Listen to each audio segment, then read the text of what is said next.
when I was 26 and starting my career, writing my first book. I did have this idea that I want to write about arenas of American ambition, like where the pressure is turned up and the heat is the hottest, and the obvious arenas are like Washington, Silicon Valley, Wall Street, Hollywood, pro sports generally. So I'm attracted to competitive environments. Hey, hey, hey. What up, glue guys and glue gals out there? We got a special guest author, Michael Lewis, who started his career on Wall Street, working for Salomon Brothers, which inspired his first best-selling book, Liar's Poker. Since that book, he's gone on to be one of the greatest and most successful nonfiction writers of our time. He's written famous books like Moneyball that everyone knows and loves, The Big Short, The Blind Side, all of which have become successful films. He's also a contributing editor to Vanity Fair and has his own podcast called Against the Rules. And on a personal note, he's changed my life. I was the subject of his 2009 piece in the New York Times Sunday magazine called The No Stat All-Star, where he explained what I did as a glue guy for the Houston Rockets many, many years ago. And even though I had very modest stats, every team I played on had an amazing record and won at a super high level. So that piece has changed my life. And so it's an honor to have my friend and the guy who explained what I did way better than I could do, Michael Lewis, with us today. Alex, because you had Reggie Bush as your Reggie was teammate. My running back. You were cursed having Reggie Bush as a teammate in high school. But I mean, it's a little bit both, a bit of a blessing. I mean, again, like what's the blessing? The school's coming around. I mean, we had success. I lost one game in high school. Reggie ran for 350 yards and fumbled 5 times. Ball security wasn't a premium. Damn it, Reggie, hold on to the ball. Story. So the glue guy thing, I completely get Shane's role in this. Kind of get Ravi's, but don't completely get yours because, but in high school, I guess you kind of were the glue guy. You were the link between the ball and Reggie Bush. This is weird. I've worn many hats. So I was just the guy that lucky enough to hand off to Reggie in high school. And I won basically every game. I won the championship every year, right? Barely get an offer. Then I go to Utah and Urban shows up and I run an offense that is built, this revolutionary offense that has taken over college football since, but it's built to make the quarterback look good. So all of a sudden now I go from like zero to hero and I'm the man. I'm at the Heisman Trophy ceremony. Like I'm the, this rocket ship. I'm the number 1 draft pick. And then my NFL is certainly probably I was the game manager in the NFL, right? I mean, I had a pretty tumultuous beginning of my career, but like I was the guy that I won games. I was a winner, but I didn't have a ton of 300-yard passing games. I mean, I wasn't lighting up the scoreboard. So I feel like I've had a little bit of everything over the course of my career. You're the textbook case. This piece, it's not a piece. I've been dying to figure out how to write a book for years. And I thought Peyton was going to be my way in. And then Peyton said he didn't want to do it. But it's about the quarterback position, but it's taking one, the inherent interest in the position. 2, that nobody projects quarterbacks very well. Like nobody, when you're in high school, no one guessed what you'd be in college. When you were in college, no one guessed what you'd be in the pros. And so many resources have been thrown at trying to figure out who's going to move from one level to the next. And still it bewilders people. Like still there, you get the Brock Purdy, what's his name? Totally. Tom Brady, Brock Purdy, Mr. Irrelevant. But the guy at the top, that same draft, the guy they took in the first, Trey Lance? Trey Lance. Trey Lance. I mean, it's an incredible, like, talk about like screwing it up, right? Or seeming to screw it up. But I'm wondering if this isn't, you just tell me if I'm full of it. But it seems to me like this is a way to illustrate this larger truth. And the larger truth is the importance of context. It's like everybody focuses on the person rather than the context you put the person in. And you take a person, you put Peyton Manning in a wishbone, and no one would ever know he was a good quarterback. They think, why can't he run? But like you take the same set of talents, and if you surround it, if you put it in one context, it flourishes, and put it in another, and it doesn't. And when they're moving people from like high school to college to the pros, yeah, they kind of pay lip service to like, oh yeah, we're going to build the systems for him, or he's good. But they're actually not noticing what's going to make him good, or what did make this him is good. This is the amazing thing. Like I totally agree with you. So the NFL is the king of America, right? Like not just in sports, but content, right? Like you turn on the top 100 shows, they're all football. Like it is a behemoth. And by far the most coveted position in that sport is the quarterback position, right? So they are throwing so much money at this thing, and they have absolutely no idea how to evaluate it, right? And I think back, I was a child, like, so I'm lucky enough to know Peyton a little bit, and I've played against him, but my childhood, I can remember so vividly the Ryan Leaf, Peyton Manning debate. And I grew up in San Diego, and we took Ryan Leaf. And here the look at the two, I mean, one is one of the greatest players of all time. Arguably, he is the greatest number one pick ever. And then Ryan Leaf going second, obviously his career, very different tales. But it is a position, with all that being said, that you are more reliant on the people around you than any other position in sports, I think, right? Like baseball, you step into a batter's box, like the other 8 guys have no bearing on what you do, really, right? Like maybe the guy before or after you. Basketball, I think even to a certain extent, like if the physical abilities, your height, your length, like you can still have success even if you're on a bad team. But like football and the quarterback position, you're you doomed. Can be yeah, right. And if you don't have good coaching or players around you, or like there's so many variables. So the question I have for you, because this is something I've got a kid who's a sophomore in high school. I went to an agent I'm not going to name any people, but a prominent sports agent. And I said, look, I want to write this story.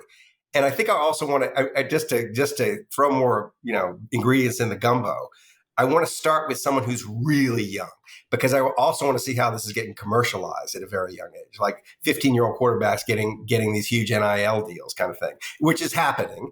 And so Michigan, I found the kid. Right. He's like, you probably will figure it out, but he's a number one ranked recruit who will be in his class. He's 15 years old. He's a quarterback.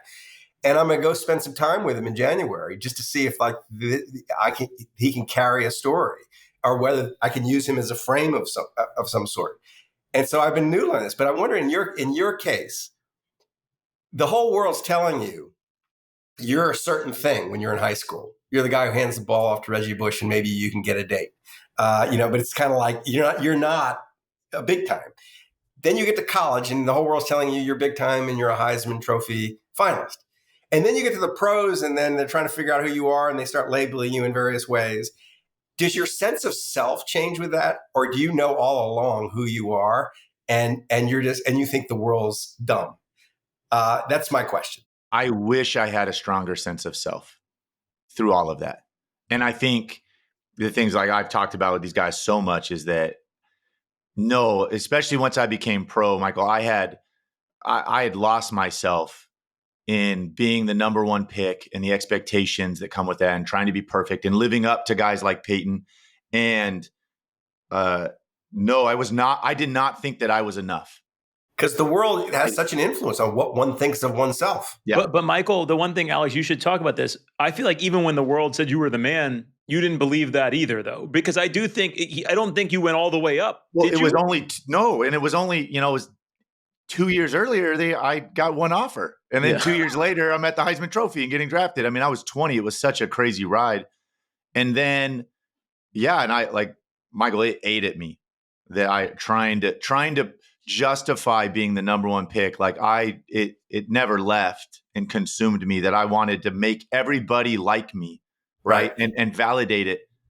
And it's, getting ready for this and prepping this is one of the things I want to talk to you about, because you inherently, if you write a good book, piss a lot of people off, right? Like by nature of your style of writing, and was that hard, right? Like, because the better the book, you piss a lot of people, potentially. Yeah. And was that okay at first?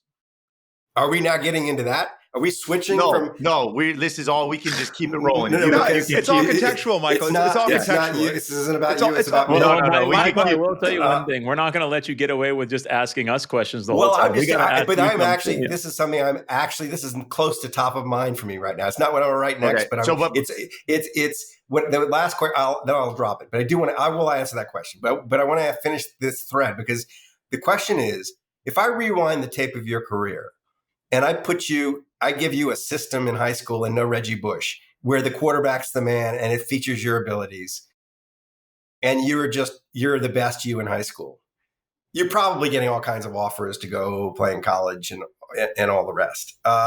Do you think it's also true that I put you in college and I put you in a system that doesn't actually suit that nobody would have ever noticed? And the last question is, did the NFL ever figure out what to do with you? Yeah. Yes. You think they did? You think there wasn't something they missed? No. They did not. They did not miss. It took me a long time to finally realize that they didn't miss. It probably took me close to 10 years. Well, what does that mean, Alex? Sorry, what does that mean? Like Michael Singletary missed. Yeah, I was going to say, some people missed, right? Yeah.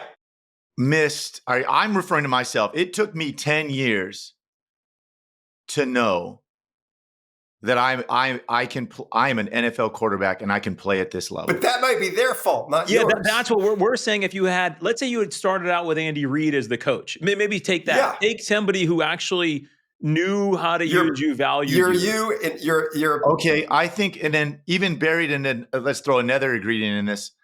I think if I'd have been coming out today, I would have had a vastly different career. Better or worse? Better start to my career. I came out in an era where, I still wore my draft suit had 8 buttons and was Carmelo Anthony 9 sizes too big. And we were running an offense. I ran an analog NFL offense, a fullback and a tight end. And I was under center. And there was a big stigma of whether, because I played wide open in college, shotgun every snap. dumb to take you and do that. It's so I ran for dumb. 1,000 yards in college. And I got to the NFL, and it's like the big stigma was you can't play under center, right? That you're a system guy and you can't be a pro style quarterback. That was the noise around me that I heard, and so I was determined to do that. And I spent the vast majority of my first chunk of my career like under center with a fullback. There were no QB designed runs for me to play in shotgun. There was nothing for me at the line of scrimmage to get to multiple plays. Like I feel like none of that was tailored to any of my strengths, which the whole back half of my career I did. And I like hung my hat on those things. So they screwed up the first half of your career. And that's the thing about this point is that it's so general to life. Like anybody who's gone to like a different school or gone to summer camp when they were a kid or like had their context radically shift and all of a sudden this world sees them differently and then they feel different about themselves. And, I can remember when I was in, I don't know, I was a freshman in high school and I was so slow. I play a lot of sports. I had a really good hand-eye. I was good at stuff, but I was slow. And Sean Toohey, who's the guy from The Blind Side, who Shane knows him for other reasons. But Sean, when we were in 3rd grade, nicknamed me Ice Wagon. I was so slow. And so, of course, a nickname just sticks, right? You're just Ice Wagon. And so I was so slow, I just like didn't want to run. It was so embarrassing, right? Now, this is where it gets. So I go off to a camp to play a tennis camp when I'm at the end of my freshman year. And after 2 weeks, people come up and saying, you're like the quickest tennis player we've ever seen. Like, and there was like, I got labeled as the kid who was fast. Now, this is weird, right? Now, of course, it makes you faster to think you're fast. Yep. And it makes you slower to think you're slow. Yep. Yeah. Yep. And I mean, the story goes on, but it's like, that's when I realized like, this is nothing could be more objective than this foot speed. And I'm slow here and I'm fast here. This makes no sense, but it actually has effect on what I'm doing with my body and willing to do. There's not a person in the world that does not relate to the predicament. It's just the quarterback position is all eyes are on it. It's such an interesting way to get at this thing. Well, Michael, the thing that's so interesting about what you said is, Alex, we talk about this all the time, but like people that are actually like good leaders, what they do, right, is they take into account the person and they get the best out of that person, however they do it. Whatever they do, they get the best out of them, right? And go ahead, you were going to say something. No, but the model is like, I'm managing you and I'm going to manage, I'm going to like, shout at you or incentivize you or whatever. It isn't, I'm going to build the context around you that brings the thing out of you. Well, so this is what Alex talks about with Harbaugh. It's like Harbaugh looked at him and was like, he went and like threw with him. And then he was like, yo, I've watched your tape in college. You can run. We got to get you moving. And that to me is the version of what you're saying. It's like, wait a second. Like, right. That's why he was the first one, I feel like, right, Alex, who like kind of was like, yo, your strengths are valuable. And there's stuff in here we're not using. We got to use it. Right. Here's what you can do, rather what you can't do. Yes. Without a doubt. My first two head coaches were defensive head coaches, and I felt like it was that all I saw were my inefficiencies. And they then were trying to shut you down. Jim got there, and all he talked about, I felt great. I felt like I was enough, right? I just be myself. I didn't have to do anything extra. So, Alex, what is the best measure, in your opinion, of trying to identify future strong quarterbacks? What's the closest they come to getting it right? Oh, what's the most important thing? What do you see when you see a young quarterback that makes you say that kid has it? That kid has it. He's got a chance. There is a floor of talent that you have to have, and I don't want to get beyond that. What is talent? Explain what talent is in your mind when you see it. Accuracy and processing. Okay. So. I'm so sorry to keep going on this, but I've been stewing on what this is. But one of the questions, when the mistakes that get made all the time from college to the pros, because it kind of looks like the same game to a fan. It's like, how do they not see that this guy wasn't going to? But it does seem like there's like a second difference or half a second difference in how when you got to make the decision. So that's processing, knowing where you're going, yep. and where you got to get the ball to. It's just a little different. And you can't see that in the college game because they're not subjected to the same pressures. And the biggest position group that makes that different is the defensive line. Defensive line in the NFL is awful. It flames. No, the defensive linemen are unbelievable at the NFL level. Guys that you've never heard of, gone to D3 schools, let alone the guys from Georgia and Alabama, like any and all of them. They're like these werewolves. Man, they're like unbelievable. College Hall of Fame. At this ceremony, 2 chairs down from me is Julius Peppers. Shane, this UNC guy. Monster. If you should see this guy up close. Monster. Michael, it doesn't make sense. I mean, he's 6'7", jacked with a 6-pack, weighs 300 pounds. I remember playing against him. And you walk up to the line of scrimmage, and you're looking up at this guy, you're like, oh my God, like, this is not fair. And he could run in the corner. He could hurt me. And these guys, so to that point, getting back to the NFL, and this is what makes Brock Purdy so special. And there's a lot of things into this, is like he's processed and he can get the ball out, but he was so comfortable. He played 5 years in college. Like he had so much time on task. And it shows up in the pros, like his processing speed, his ability to stand in the pocket in these tight windows and make these throws, right? Like there's so many guys in the college game that have never felt that.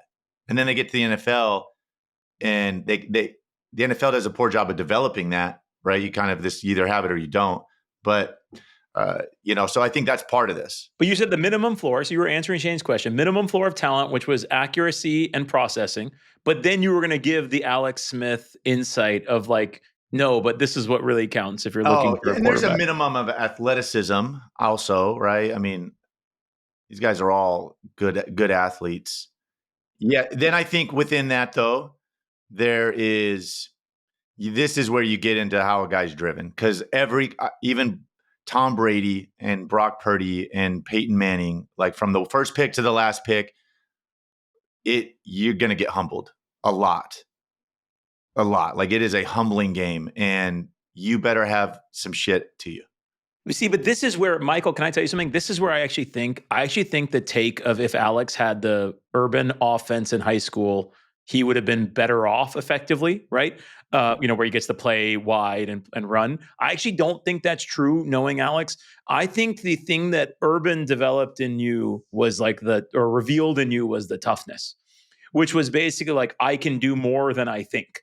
Just to me, I feel like you, at least if I hear about your journey, the thing that he provided, he showed that you could run, he showed that you could play. But what he really did was take you from a 185-pound kid who is kind of whatever, as a football player, and then is like, no, this guy hates me, he's going to cut me, I'm going to fight my way through that, right? And I feel like that's the value that Urban Meyer gave you, much more so than the offense.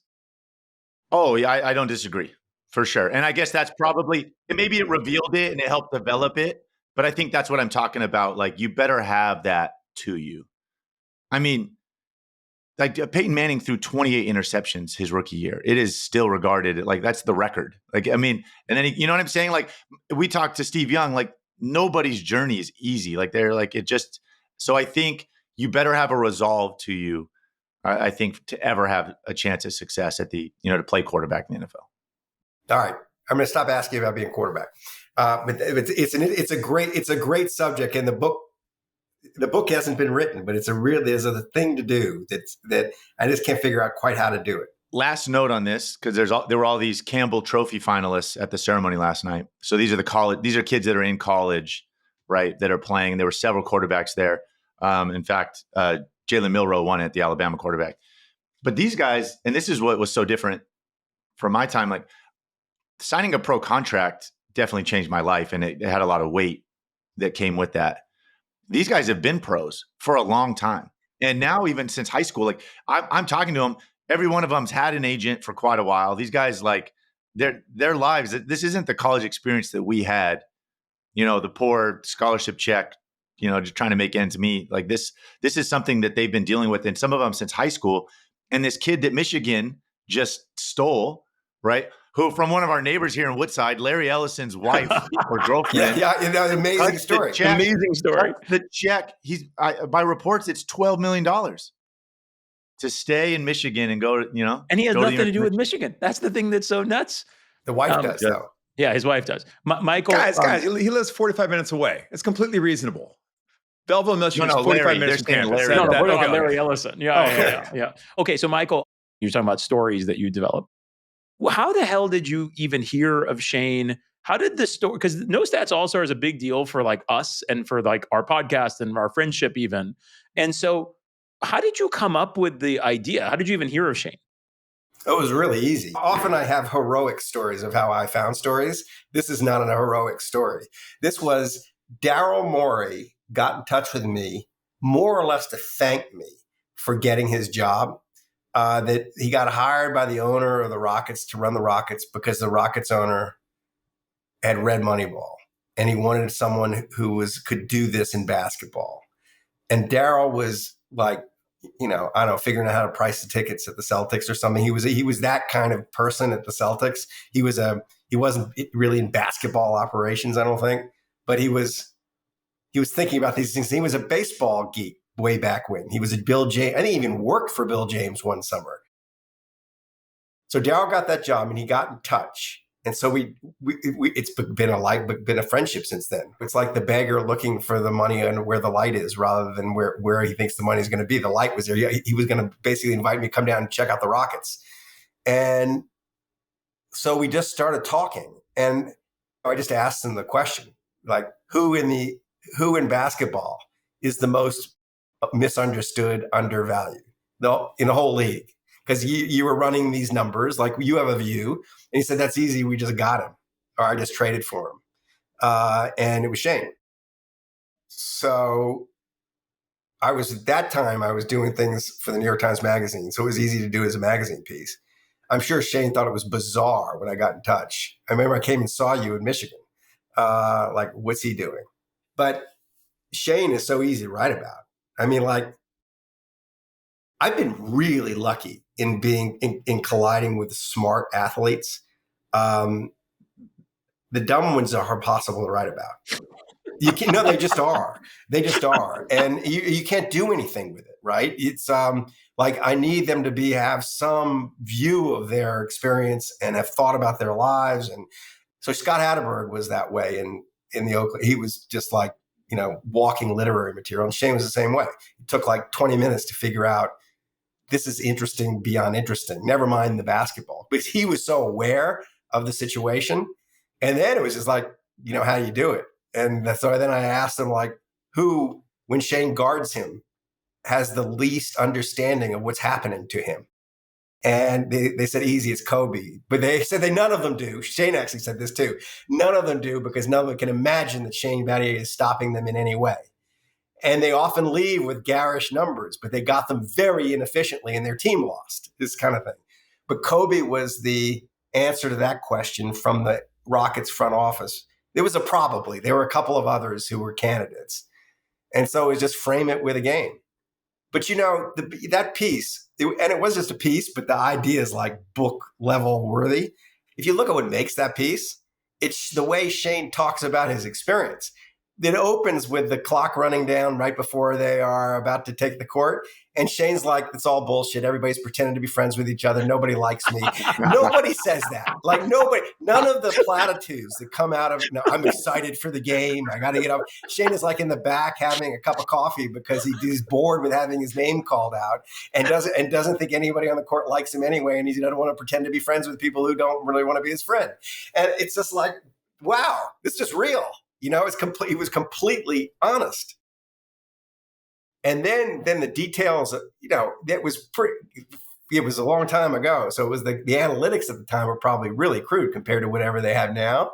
But it was just like really cool to sit there with the Rockets front office, watching him play and watching them observe what the stat sheet was not picking up. And it was a gazillion little things, but they saw it all. It's like, sorry, he didn't get he could have got the rebound maybe, but instead it was easier to tip it to a teammate and the teammate he got the rebound. Or you see where he took Kobe on the court, where Kobe shot. That's where we want Kobe to shoot from. He made it, so what? It's all about having the right process here. And then it proceeded. I don't know, Shane, you probably don't even remember this. It's probably a blur to you. But after that piece came out, you had several dramatic encounters with Kobe Bryant. One was maybe in the playoffs. I can't remember. And it was like watching my piece come to life. It was incredible. And I also remember people trying to get into the Lakers locker room and ask Kobe Bryant, is it true that Shane Battier is shutting you down, kind of thing. And someone got through at some point and he did not like the question. But Michael, I don't know if you ever, this is an apocryphal story about Kobe and like, knowing him and I've been very open about my relationship with Kobe. I love the guy, but I also hated him. And I never spoke to him outside the arena, ever, not one word. And so I didn't know him, but I knew him. And the story that came out of his camp or someone's camp told me that article, No Stat All-Star, it pissed him off so badly that he actually hired someone to do counter analytics to actually study what I did or did not, just so he could remedy whatever I was trying to do against him. And that's the highest compliment I could ever get. I'm like, Kobe, it's like hiring someone to figure out how the magician's doing his trick. Yes. Yeah. Yes. It's really funny. So it's so ridiculous, but I think it's true. Was he trying to disprove the article, or was he trying to figure out how to play against you? I think both. Yeah. I think, in his mind, he was unguardable, right? And, all the things that I was rumored to do, he never thought it had an effect, which was the gist of the article. But knowing Kobe, the greats look at every angle and say, how can I exploit every little angle? And so, I wouldn't put it past Kobe to say, if this guy knows something, A, that's a threat to my greatness, and I got to neutralize it. And B, what can I learn? Right. And he was a voracious student. So, I mean, that's why, in my mind, he's the greatest competitor that I've ever played. Did you have a sense that he adjusted his game at all? Or did you feel like no? No. Right. And that's why I knew his hubris and his self-belief was stronger than anything that he thought could ever affect him, right? And I don't know if you ever read his book, Mamba Mentality, But after he passed, I never read it. I'd heard about all the kids quote it. And he actually dedicated 2 pages to me in his book. He did? And he talked about this. And he talked about, obviously, the hand in the face was my technique. And people got it all wrong why I did it. I wanted him to miss the shot. But I knew, especially for Kobe, the only way that he could prove that was not an effective technique was to make shots to try with to the hand in the face. Yeah. Well, the only way you can do that is if you take a dribble jump shot. Yeah, right. So I knew he would go out of his way to take his lowest percentage shot, which is the dribble jump shot, just to prove that the hand in the face didn't work. To his left, I think. To his left, preferably. Right. And so, I was interviewed a lot about him, and so I would never ever do the dumbass thing of saying I can guard Kobe. Right? That would have been dumb. No. And so I was like human Eeyore. I was like NBA Eeyore. I'm like, oh man, like Kobe just had a tough night tonight. He missed shots. Like I got lucky. And in Mamba Mentality, he talked about the technique of the hand in the face. It didn't work because his muscle memory was too great and he practiced too hard. But he said, Shane, and he goes a step further. And he goes, Shane never said that he could guard me in the media. And I saw that as false humility. And I attacked premeditated modesty. That's what he said. It was premeditated modesty, and I attacked him because of it. And this is after he had passed, and I read this, and I'm like, this dude's absolutely right. It was premeditated modesty. At that, and I read it, and I started to cry. I literally was bawling because it was the purest form of competition. That we had this meta game within the game that he knew, that I knew, that he knew, that I knew, that no one else knew we were playing. And I lament that we never will have a chance in this world to have that conversation. We will one day, hopefully. But that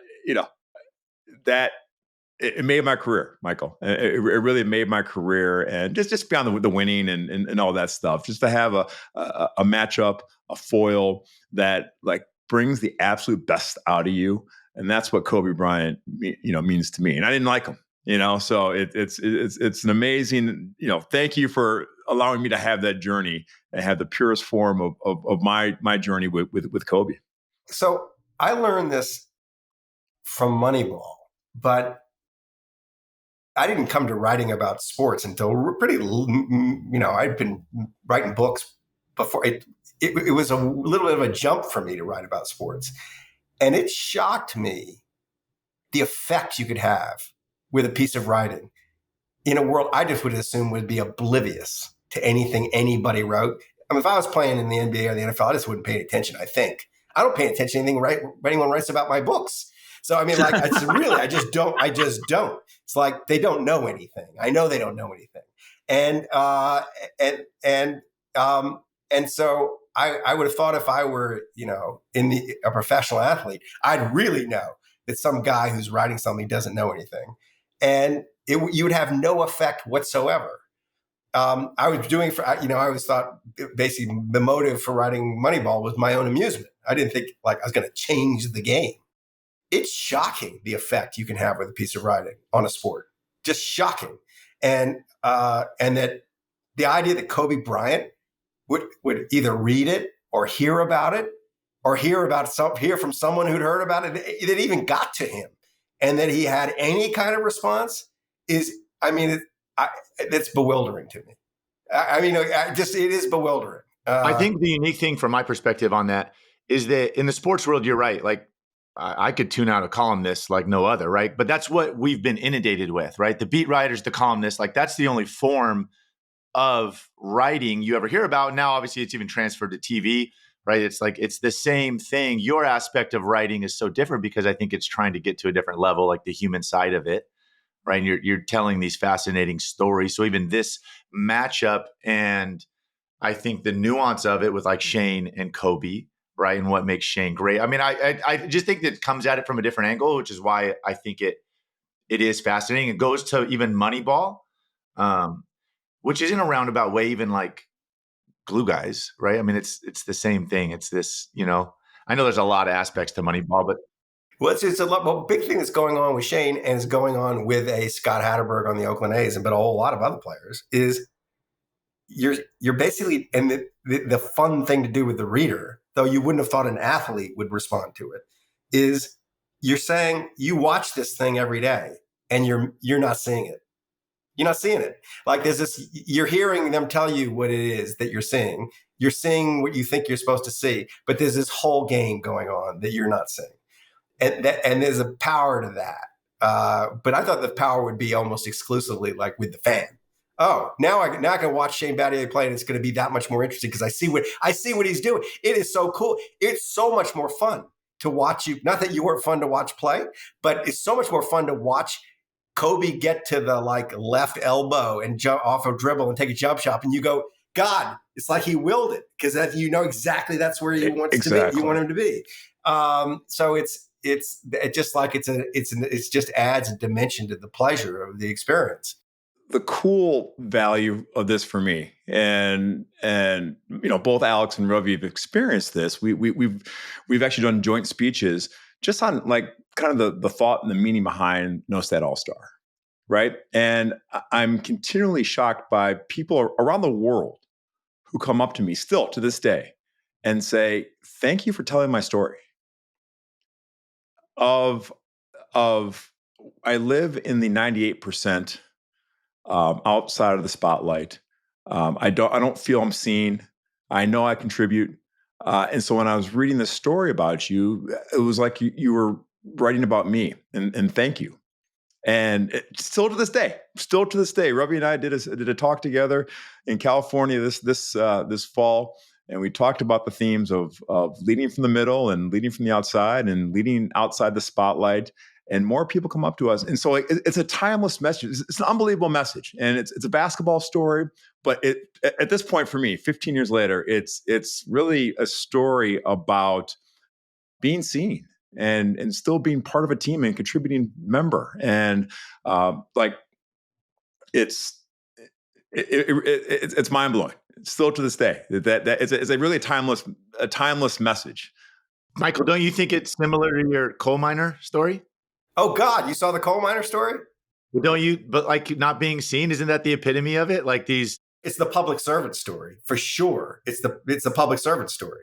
I mean, there are people doing breathtaking things in government, breathtaking, that are of unbelievable importance, and everybody just talks about them like they're nobodies, or worse, like they're waste, fraud, and abuse, or whatever. Without any understanding of like what it is so the coal mine, briefly for the audience, I have a friend who runs the Washington Post's kind of opinion section. His name is David Shipley, old friend. And we were on a hiking trail a few years ago. And I was talking about this subject. Like it's kind of shocking how little people understand their government. Like it's just the conversation around it is so idiotic. And I said, what if we hired a bunch of writers, not just me, to drop them into the federal government and just found a story? And we hired 6 of my favorite writers, and I did one too. And we did a series in the Washington Post leading up to the election. And my guy so it's how you find subjects. I mean, this is talk about kind of brainless way to find a subject. I had a list of thousands of people who had been nominated for a public service award by someone in their organization. And this is in the federal government.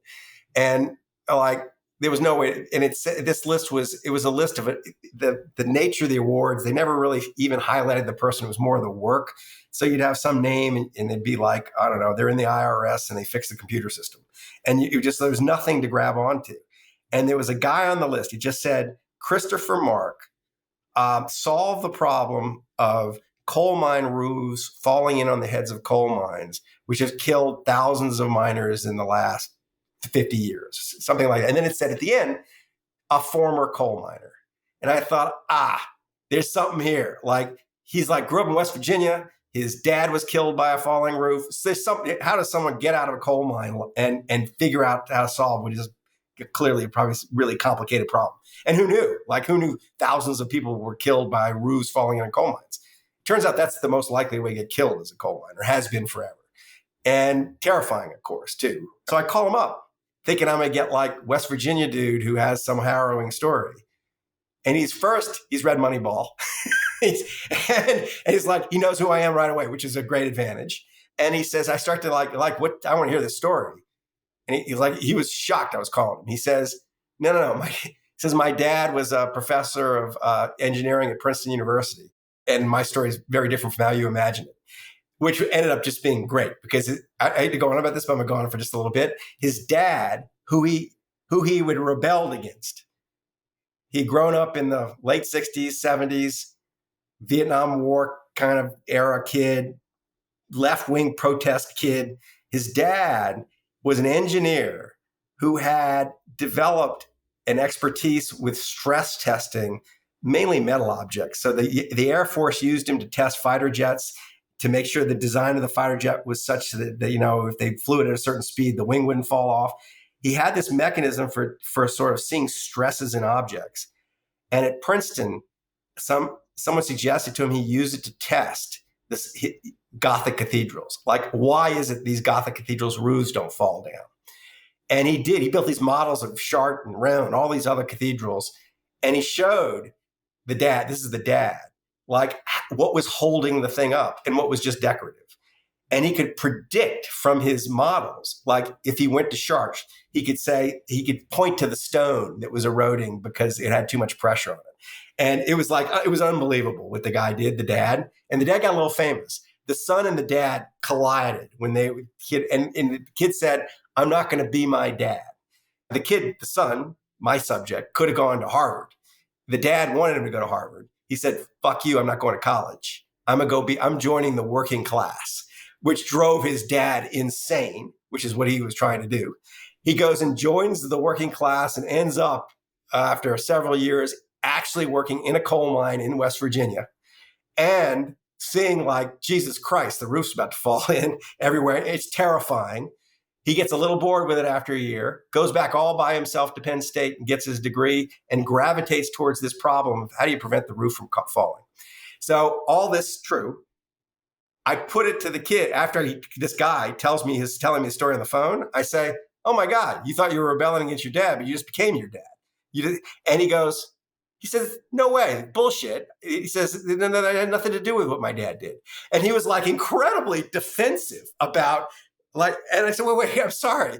You figured out, and his story of how he figures out how to stop coal mine roofs from falling is unbelievable. It's like, your dad figured out why Gothic roofs, cathedrals didn't collapse. And you go off and figure out how to make coal mine roofs not collapsing. And you don't see any connection. He goes, there's nothing to do with each other. And so there you have a character. When you have a character who doesn't completely get himself, and I got to say, he's really smart. He's a delightful character. He saved thousands of lives with his work. But I got to say that, so he ended up getting this award that he was nominated for. I ended up giving him to him on stage at the Kennedy Center 2 months ago. And the day before I gave him the award, I went for a hike in Rock Creek Park with him and his wife. And she let him get ahead for a bit. And then she said, he never thought about his relationship with his dad. And since he's read this piece, he's thought about this more than he's thought about his whole life. And she said, you hit a nerve. Michael, on that, question for you. There's this great quote about you, which is like, I would read like a 1,000-page history of the stapler if Michael Lewis wrote it. Somebody said one time about you, right? High compliment. What percentage of the story do you think is like finding the right character versus you being like, interested in observing kind of this idea of like everything is fascinating if you go deep enough versus no, fuck that. You have to get the right subject. So I would not read a 1,000-page history of the stapler if I wrote it. And that's the answer to the question. It's totally true that there is no subject that can't be made into a work of art. That there's no subject that you can't do something with. But there are many subjects I can't do something with. So it's like it's a match between my interest. If I am interested, I get really interested. I can make anybody interested. I've never worried about that. I've never had to worry, I'm really interested in this thing and nobody's going to care. Sometimes books sell and don't sell, but eventually they care. And I remember having this conversation. It's a throwaway line, but with the editor of the New York Times Magazine when I wrote the piece about Shane. He was the one who let me go do the piece. His name is Jerry Maserati. We were having drinks one night, and he said, "You're really lucky." He said, "Everybody's interested in what you're interested in. I got all kinds of writers who come in here and they have these things that they're interested in that nobody's going to be interested in." And I think that's slightly wrong. I think the slightly wrong bit of it is that there are writers whose interest doesn't translate into other people's interest, that they get trapped in their own little hobby horse and they expect in some way the reader to come to them. Like they don't know how to grab them with what they're interested in. But it's the combination. It's if I'm really interested, it will work. But it's really, really hard. I mean, the piece about Shane notwithstanding, which was, one of the easiest things I've ever had to write, because it was just like great character. It was all handed to me on a platter. And it was only 8,000 words. It wasn't 100,000 words. But it is diabolically hard for me to figure out how to do something. Like the quarterback thing. I've been noodling. This has been in the back of my mind since Peyton was playing. And it's like, how do you do this? How do you use this situation? Like if anybody in the whole world is going to be accurately projected, you would think it would be an American quarterback. Like it's just, there's so much at stake. How do you get this nugget that like people are missing something big and why? And there are all these dramatic stories, individual stories, into a single narrative. That's the hard part for me. And so I have lots of things. I have stacks of folders in my office of never really started projects that were an idea like this. And I just never found a way to do it. How many do you ever come back to later? Like, have you ever come back to one later and has it turned into something? Yep. I have. They don't ever completely die. So what would be one I came back to later? The Big Short. This is not a great example, but it's kind of an example. I had like different folders that ended up subsuming. Like I really want to write something about how innovation in the financial sector is like the one place where innovation seems really diabolical. Like maybe we should just ban it. And like this goes way back. Like I remember when credit default swaps were invented. And I thought, I can think of a million reasons these shouldn't exist. And I can't think of, it's a little, I feel this way about sports gambling. But I can't think of one really good reason why we really need it.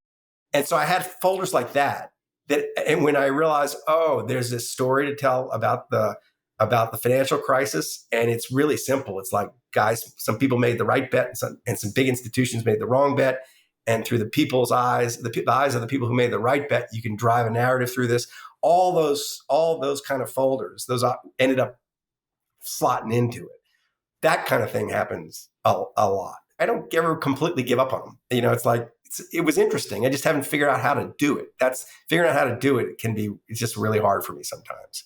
This podcast is essentially kind of a mix of sports and business, finance kind of world, obviously, and the commonalities and differences that make up both. You primarily write about both of those topics, right? And from Big Short and Liar's Poker to obviously, Moneyball and Blindside and in Coach and No Stat All-Star.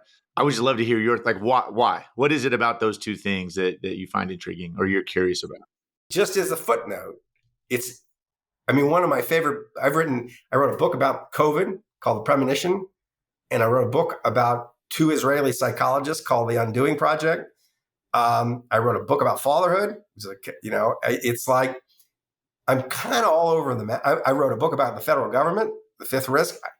And I'm about to write maybe another book about the federal government. So I do. So sports.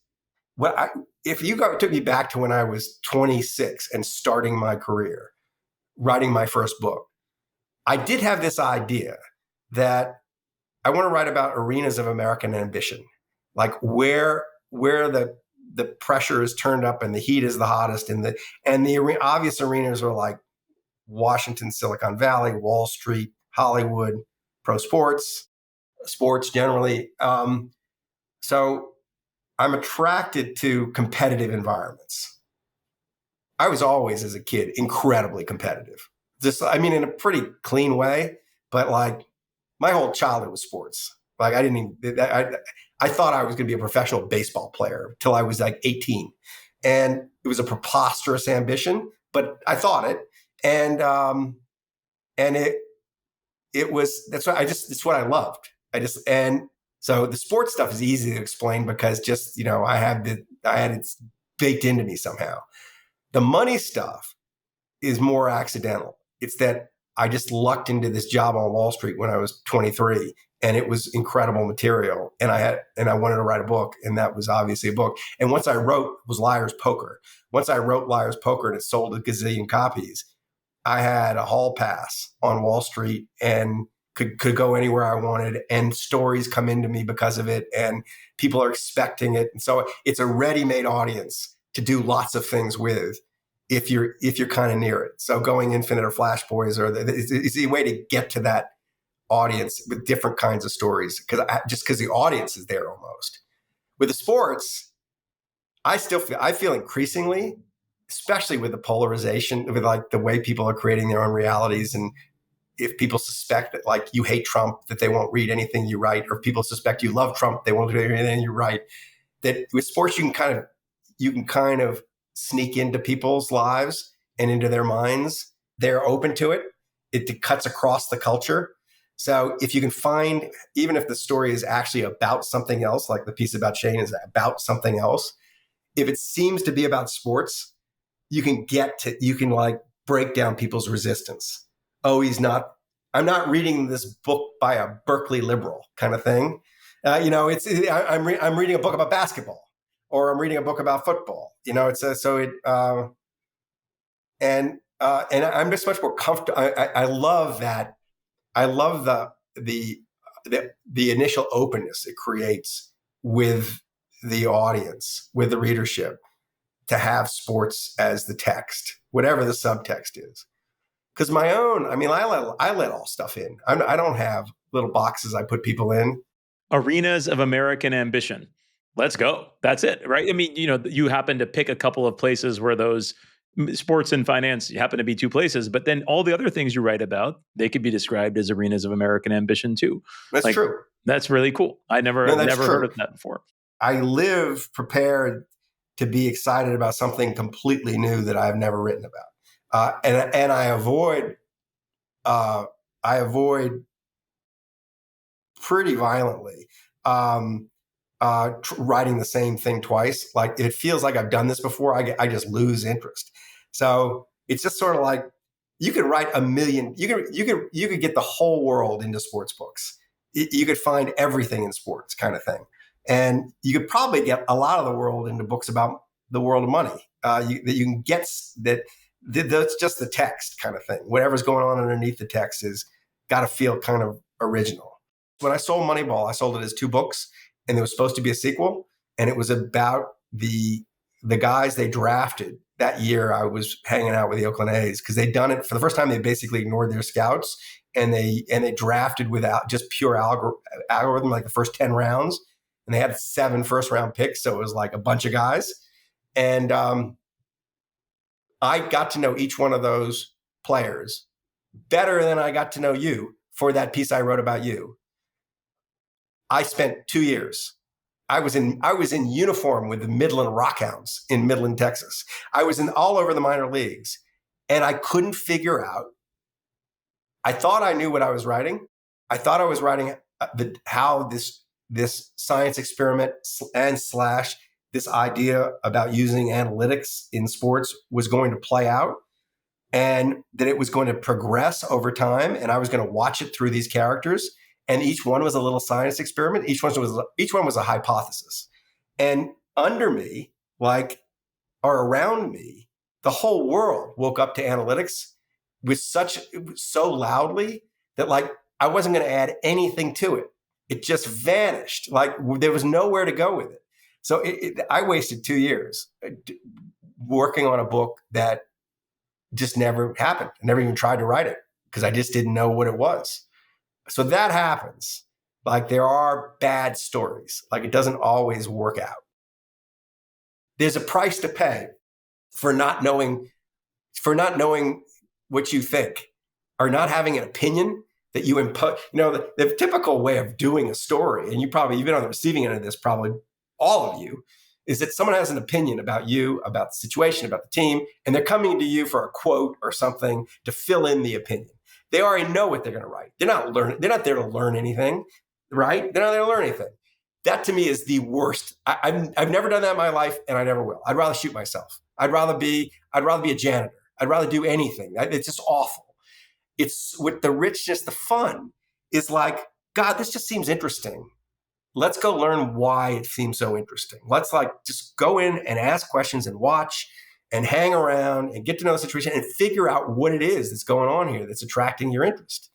And when you do that, it yields gold sometimes, but sometimes there's nothing there. Sometimes it's not a story, or there's no way to tell it, or so there's a price for going in that way. But I think the benefits, way justify the price. Can I digress for a second, Michael, to build on what you just said? It's fascinating. The most interesting investor I know is a guy who people in our town thinks works in construction.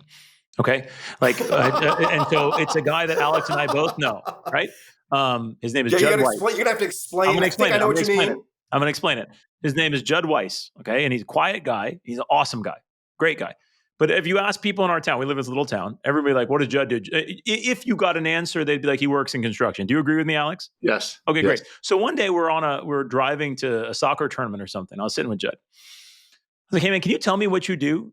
And he doesn't really want to answer, whatever. And I'm like, no, I really want to know.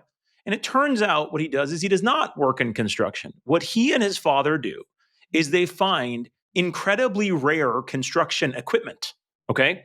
They find incredibly rare construction equipment that is extremely lightly or never used, right? And it's very obscure. And then they buy it, okay? And they buy it, and then they house it. And they restore it if it's got a little small thing wrong with it, okay? And they buy it for 3 cents on the dollar. And then they go, and then they're aware of everybody who might need said obscure piece of construction equipment, right? And then they'll hold it for 4 years, 5 years, 10 years. And when somebody wants it, they'll sell it for 100 cents on the dollar or 150 cents on the dollar, right? Because they're the only ones that have it. And what they're super aware of is what kinds of things can be used in various construction projects, what kinds of things are really not available anywhere else, right? And then they go and they scour the world for these things. He's got shit that he's bought in Hong Kong. He's going everywhere. And what he's doing is he's buying a distressed portfolio that's actually not distressed, right? And everybody, what does Judd do? Judd works in construction. No, he doesn't. Judd is a ridiculously talented and patient investor. And he also happens to be able to fix things, but he has vision. And there's all these things where I was thinking about it and I was like, the other podcast idea other than Glue Guys was interesting jobs. Just go talk to people about their jobs. And oh shit, look at what they do. Because everything is interesting if you're willing to go deep enough. So I just was thinking about that. Well, there are about 8 questions this begs, but one is, who knew there was rare construction equipment? Yeah, nobody. I had no idea. What is this? He was explaining it to me, and I'm not very handy, so I don't know that I could explain it terribly well. But he's sort of look, there'll be a government project.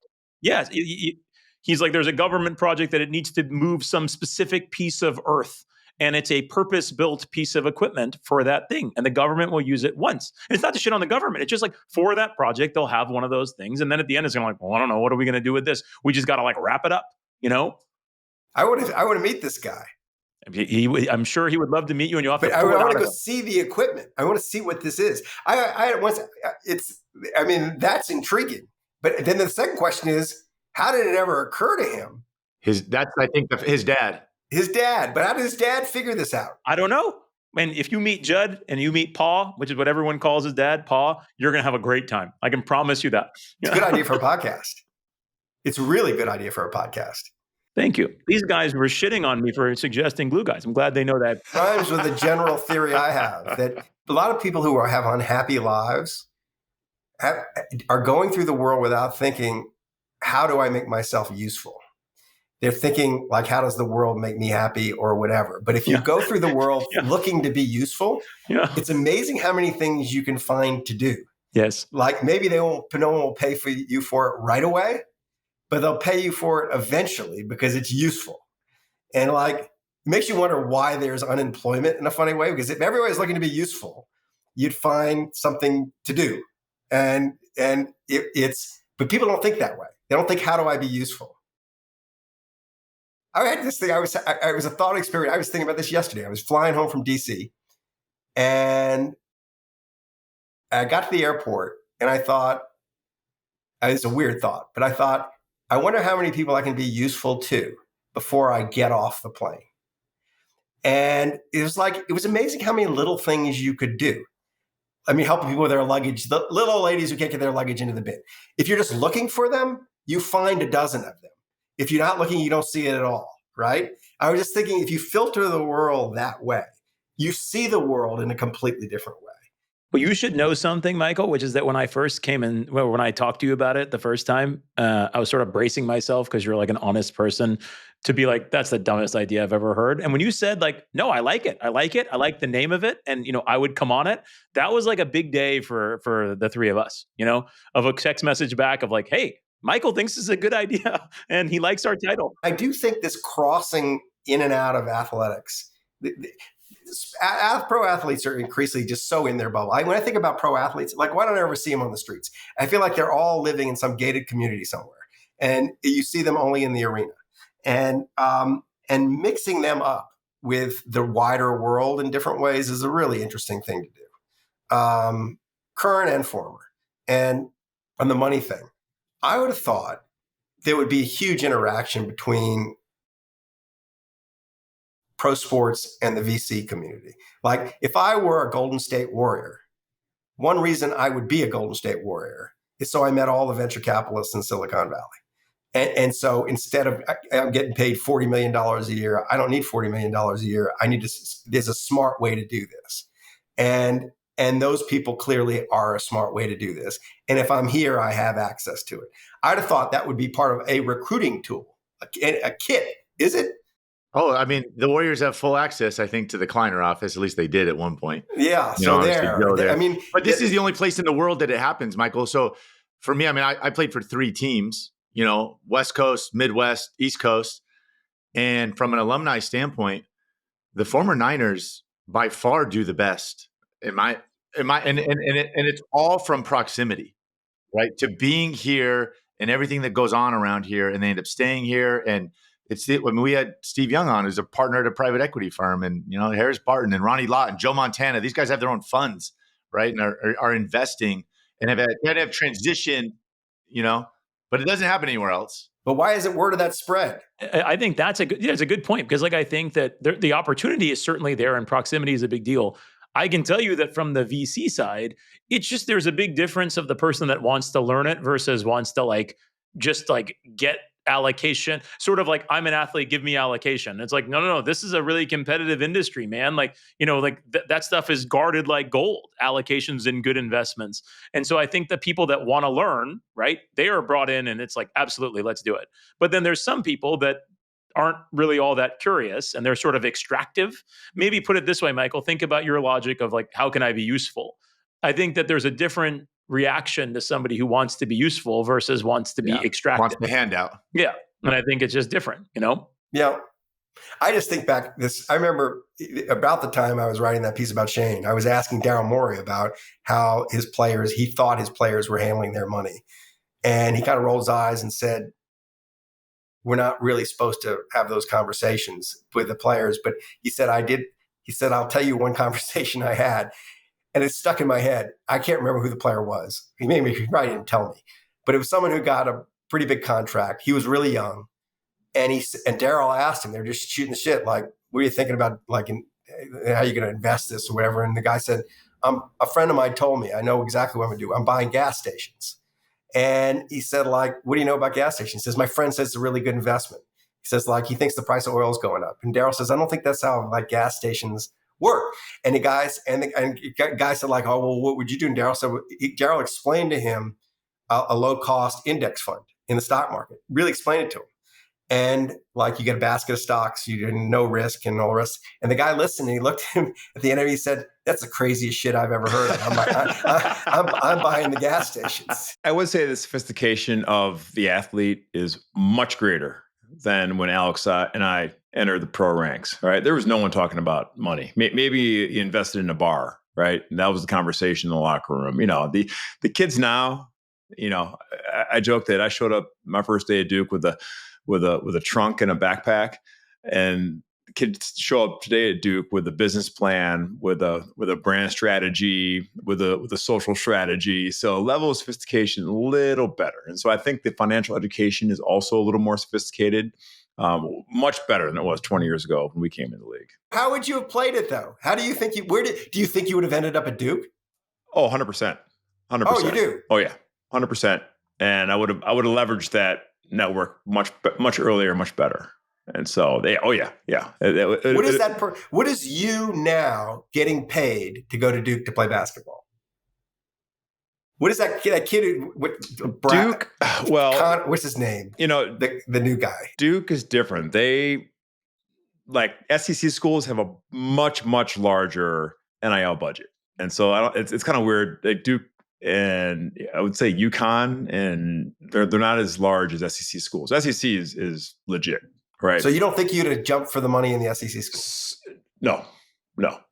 But the guys who go to Duke, the guys who go there now, they have true NIL deals. The original intent of NIL was I can partner with a commercial enterprise, and I can market them, and we both win from that, right? Right. What we call NIL is now just getting paid to go to school. So it's not really true NIL, but I would say the guys at Duke have more opportunities for true NIL and true marketing opportunities, not the pay for play that some other schools do. I got just two pushbacks. What do we think the Duke basketball program is freaking worth from a value revenue standpoint, right? And that this is in the NIL deal. We got into a little bit with Jay, but right, like the fact that these players are finally making money, right? You had free labor in an industry that was bringing in hundreds of millions of dollars. The Duke brand, basketball brand, is probably worth. You're nearing an NBA team, and again, you had free labor, so it seems crazy. So, like, hopefully, we do get to a pay for play scenario at some point here soon. But I'm going to push back on you, Shane. I think that, and it'll never vary, that the tales of players capitalizing on their brands and being sophisticated and learning, and then the tales of the tragedies, I should say, of guys burning through their money and blowing them, especially at a young age, will never change, regardless of how much education these teams are doing and these leagues are doing, right, to try and tell these guys about index funds. It will always be that way. And I think that's the nature, certainly, of youth and just humanity. Like, there is always going to be the yin and the yang to this. No, I agree. Like the starting quarterback, I think, for University of Texas drives an Aston Martin. I think Shedeur Sanders drives a Rolls Royce, right? Like, these guys are in college. And it's the same tale. And I'm not to say they don't have the right to do that, because they're valued and they're making money and they might be just fine long term. But like, I just think that will always be there, because it comes back to the psychology of it. Yeah, but dude, like Alex, like this is a tale as old as time. I mean, Bonfire of the Vanities, the guy's like, he's going broke on $1 million a year. This is, 40 years ago in finance. I mean, you got the finance guys that will have big problems too, right? And so I think that that's definitely true. I think that the stereotype that I think you have from the past on athletes is sort of like, no one keeps the money and everyone goes bankrupt. I think the thing that's new is actually more that some of the guys will become super duper successful because they're thinking about it, right? And they'll keep it and they'll, do whatever they're going to do.